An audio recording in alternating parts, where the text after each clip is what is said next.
सभी को मेरा सादर नमस्कार प्रणाम। Hello everyone, this is Anshul Bhatt. और जैसा कि मैंने अभी लाइव सेशन लिया था and I had the opportunity to meet many aspirants यहाँ देहरादून में, गांधी पार्क में, खलंगा में। इनफैक्ट अभी मैं शाम को गया था वहाँ पे से कैफ़े में, तो वहाँ पे मुझे काफ़ी मेरे सारे दोस्त मिले, फ्रेंड्स मिले, एस्पिरेंट्स मिले।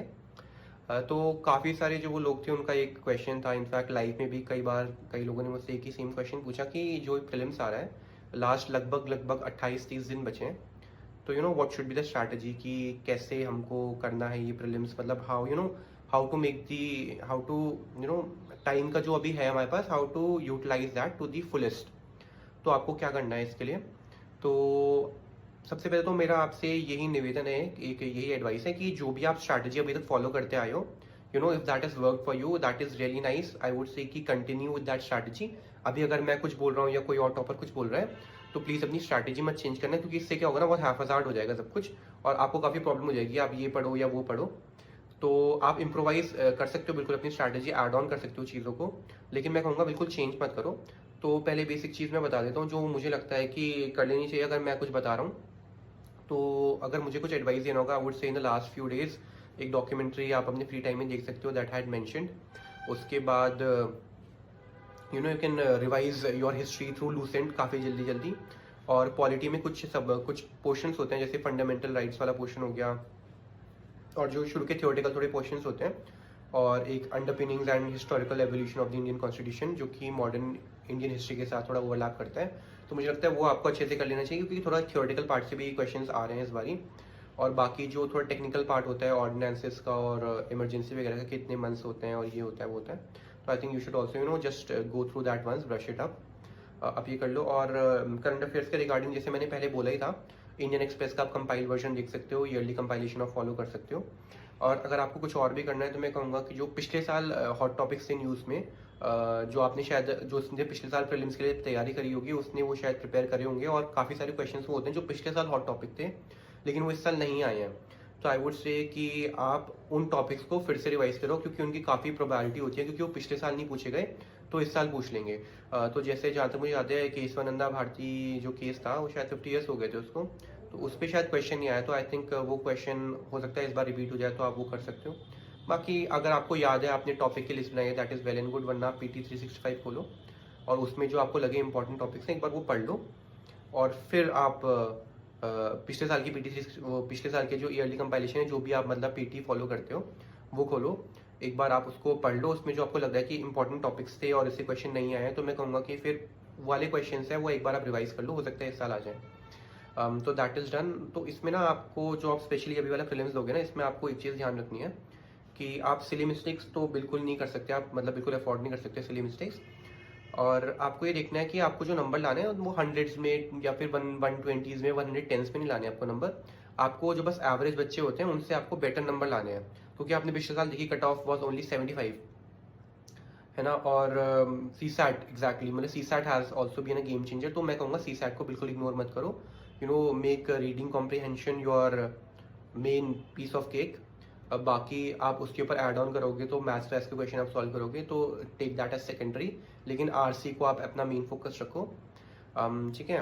और आपको क्या आप और अवॉइड करना चाहिए GS में? आई वुड से कि जो क्वेश्चन सब लोग सही कर रहे हैं, जैसे कोई बेसिक क्वेश्चन आ गया, स्पेक्ट्रम में से आ गया कोई बेसिक क्वेश्चन, या फिर लक्ष्मीकांत में से आ गया, और आप वाला क्वेश्चन गलत करो, तो वो आपको बहुत बड़ा डिसएडवांटेज हो जाएगा, क्योंकि सब लोग वो क्वेश्चन सही करेंगे, आप वो क्वेश्चन गलत करोगे, then you have to answer a hard question जो कि सब लोग गलत करेंगे और आप सही करोगे, to come on the equal level. तो मैं कहूँगा जो सब लोग क्वेश्चन सही करें वो तो आप अफोर्ड नहीं कर सकते बिल्कुल भी गलत करना, वो आप ध्यान रखो। और दूसरी चीज़ आप ये ध्यान रखो कि आपको सिली मिस्टेक्स नहीं करनी। और एक और, काफ़ी सारे बच्चों को एक चीज़ परेशान कर रही है, सबने मुझे बताया कि अभी ओपन मॉक टेस्ट होते हैं, तो उसमें उनके स्कोर्स अच्छे नहीं आ रहे, किसी के मतलब बता रहे हैं किसी के 50s में आ रहे हैं, 60s में आ रहे हैं, 70s में तो बहुत कम लोगों के आ रहे हैं। तो इससे थोड़े से ना लोग डिस्ट्रेस्ड हैं। तो मैं ये कहूँगा कि मैंने तो कभी ओपन मॉक टेस्ट दिए नहीं थे, क्योंकि मुझे इतना टाइम भी नहीं लगा और मुझे अच्छे भी नहीं लगते देना ज़्यादा, तो मैंने तो दिए नहीं थे। लेकिन मैं कहूँगा कि मैं काफ़ी सारे लोगों को जानता हूँ जो कंसिस्टेंटली टॉप भी कर रहे थे ओपन मॉक टेस्ट में, लेकिन वो प्रीलिम्स क्वालिफाई नहीं कर पाए। और कई सारे ऐसे भी लोग थे जो कंसिस्टेंटली बहुत लो परफॉर्म कर रहे थे ओपन मॉक टेस्ट में, लेकिन उन्होंने बहुत अच्छे से मतलब प्रीलिम्स क्वालिफाई करा। इनफैक्ट कई सारे टॉपर्स ने इस पे अपने कोरा पे और अलग सोशल मीडिया वेबसाइट पे डाले भी आंसर्स।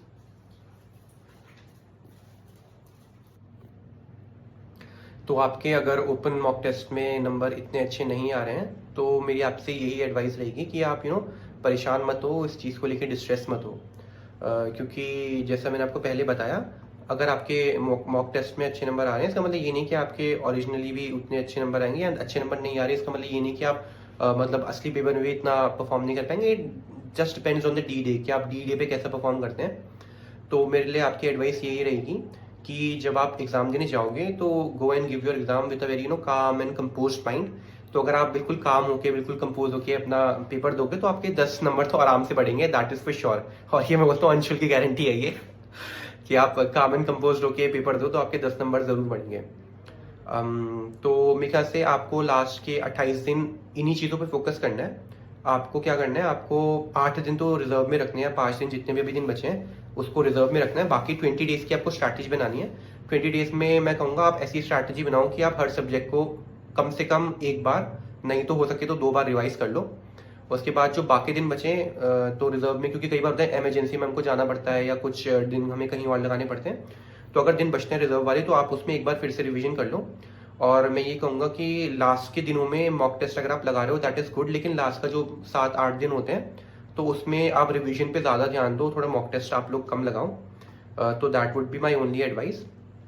बाकी कई लोगों ने पूछा कितने घंटा पढ़ना चाहिए लास्ट में, specially when the prelims is near. तो आई वुड से कि if it is possible make sure that you are studying 10 to 12 hours.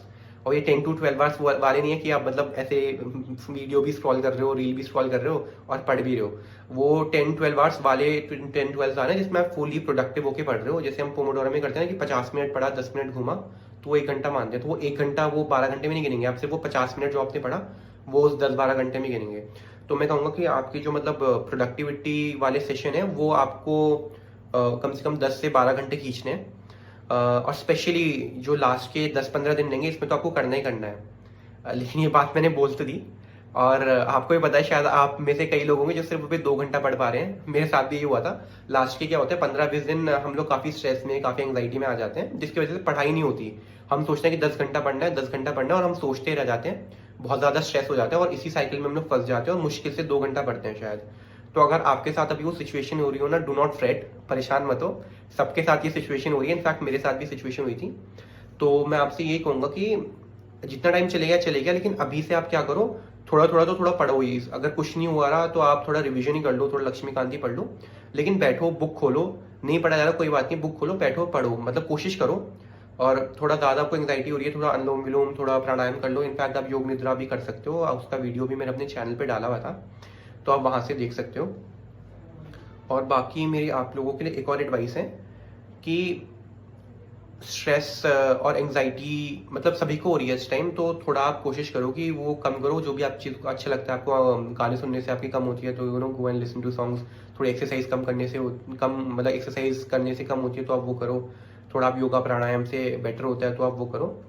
Just make sure that it is under control. क्योंकि अभी क्या होता है ना, अगर आप अभी आ जाओगे ना स्ट्रेस एंग्जाइटी में, तो वो डी डे जब आप प्रीलिम्स एग्जाम के लिए बैठोगे ना, तो उस दिन वो फिर आपको एंग्जाइटी और स्ट्रेस दिखाई देगा और उस टाइम आपको फिर थोड़ी परेशानी हो सकती है। तो मैं ये कहूँगा कि अभी से थोड़ा कंट्रोल करना शुरू करो, और उस टाइम जब आप चाहोगे बिल्कुल फ्री माइंड, बिल्कुल काम माइंड से देना, और ऐसे सोच के देना जैसे सिर्फ आपको पेपर देना। और रिजल्ट का मत सोचना कि रिजल्ट आएगा नहीं आएगा। उस टाइम जब आप पेपर दोगे तो सिर्फ पेपर का सोचना कि मुझे अभी 2 घंटे में ये क्वेश्चन सॉल्व करने हैं, और धीरे धीरे करके 1-1 मिनट में 1-1 क्वेश्चन सॉल्व करना है। तो ये सब आप सोचोगे तो काफ़ी मतलब आपको भी हेल्प मिलेगी और नंबर भी आपके अच्छे रहेंगे। जैसे मैं पहले स्विमिंग करता था, तो जब कॉम्पिटिशन्स में हम लोग जाते थे तो हम देखते थे साइड से कोई स्विमर तेजी से आगे निकल रहे हैं, तो हमारे दिल की धड़कन तेज हो जाती, दुक दुक दुक दुक दुक दुक। तो उसमें हम लोग बहुत तेजी से हाथ चलाते थे, हमें लगता है कि हम बहुत स्पीड में निकल जाएंगे, लेकिन उससे क्या होता है हमारा फॉर्म खराब हो जाता है और जो वाटर का रेजिस्टेंस होता है वो बढ़ जाता है और हम लोग काफ़ी पीछे रह जाते हैं। अगर मैं नॉर्मल बिना स्ट्रेस के मैं स्विमिंग कर रहा तो मैं हो सकता है फास्ट चलता, लेकिन वहीं मैं स्ट्रेस में आ गया और मैंने तेजी से हाथ चलाना शुरू कर दिया तो मैं थोड़ा पीछे रह गया। तो आपको ये देखना है कि आपको स्ट्रेस में नहीं आ रहा, आपको एंग्जाइटी में नहीं आ रहा, बिल्कुल आराम से काम कंपोज माइंड से आपको पेपर देना है। और स्पेशली डी डे के टाइम जो जीएस और सी सैट के बीच में गैप होता है 2-3 घंटे का, उसमें आपको रेस्ट करना है। थोड़ा आपको सी सैट रिवाइज करना है, कर लेना, कोई बात नहीं, लेकिन आप इस कोशिश करना कि आप रेस्ट करो, क्योंकि ना वो रेस्ट का पीरियड बहुत इंपॉर्टेंट होता है। 2 घंटे आप जीएस करके दिमाग थोड़ा थक जाता है और सी सैट में फिर आपको फिर से मैथ्स करना है, तो आपको थोड़ा रेस्ट करना है। और हो सके तो मैं तो ब्लैक कॉफ़ी पी थी, तो हो सकता है if that is available to you black coffee पी लो, नहीं पीते दैट इज़ ऑल्सो फाइन, लेकिन आप मतलब फ्रेश रहना उस टाइम, ऐसा ना हो कि नींद आ रही हो। कई लोग होते हैं ना कि रात को देर तक पढ़ते हैं, सुबह 4 बजे तक पढ़ रहे हैं, उसके बाद फिर 4 से 2 बजे तक सो रहे हैं, या मतलब 6 से 2 बजे तक, या जितने बजे तक सोते हो सो रहे हैं, तो ऐसा मत करना भी। स्पेशली लास्ट के 20-25 दिन ना अपनी स्लीप साइकिल सुधार लो, क्योंकि एग्जाम तो आपको दिन में ही देना है रात को तो देना नहीं है ना। तो ऐसा कोशिश करो कि मतलब धीरे धीरे अपनी स्लीप साइकिल सुधारो। 4 बजे, 6 बजे, 7 बजे, 6 बजे, जितनी बजे आप उठते हो सुबह उठो।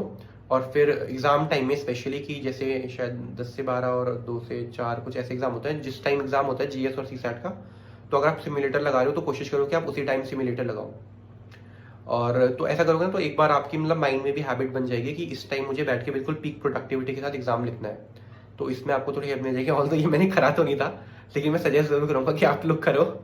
और स्लीप साइकिल तो खैर मैंने सुधार ली थी, और अब मैं आपसे गुजारिश करूंगा कि आप लोग भी सुधार लो, तो काफ़ी हेल्प आपको मिल जाएगी इससे। तो मेरे ख्याल से 25-28 दिन तो क्या ही होता है, मतलब होते तो बहुत दिन है, लेकिन आपको ही पता है, मुझे ही पता है कि आप एग्जाम से जो 3-4 दिन पहले पढ़ोगे वही याद रहेगा आपको प्रीलिम्स में। इनफैक्ट जिन्होंने पिछला प्रीलिम्स लिखा होगा उन्होंने ये सोचा भी होगा कि भाई हम तो 3 महीनों से 4 महीनों से प्रीलिम्स का पढ़ रहे हैं, लेकिन उसमें से रत्ती भर भी कुछ नहीं आया। तो ऐसा हो सकता है इस प्रीलिम्स में आपको फिर से लगे, लेकिन इसमें आपको ध्यान रखना है जो आपने पढ़ा है ना वो आपके बैक ऑफ द माइंड कहीं ना कहीं रहता है, एक्सटेंसिव नॉलेज आपके पास गैदर हो जाती है।